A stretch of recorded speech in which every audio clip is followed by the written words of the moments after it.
台湾师范大学的一个文物保存维护研究发展中心，创办以来有甲真侪出名的画救回来，甚至也有甲毕卡索的画直接修复过。最近也头一摆对外招台大系统学生，希望重早培育修复术。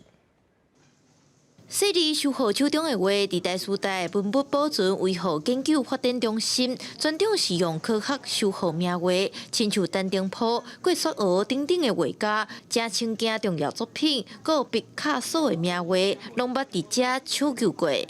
所以，比如说，我现在需要知道，这个黄色的地方可能有什么的元素。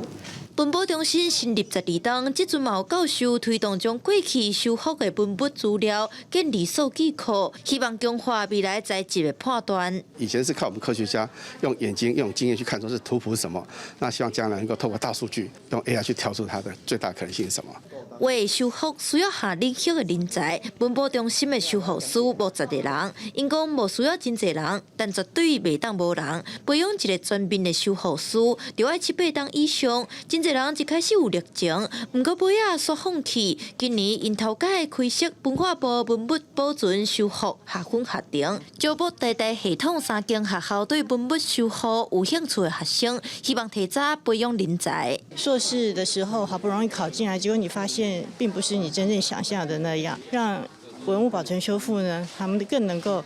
从年轻的时候开始，那这个就可以缓解我刚才说的，因为一个优秀的修复师，他需要很长的时间来做培育。文保中心表示，修复100回，要1个月至2档，不止时间，材料技法拢要真清楚。学生若有兴趣，量早接触，就通提早了解这个领域。记者台北台北采访报道。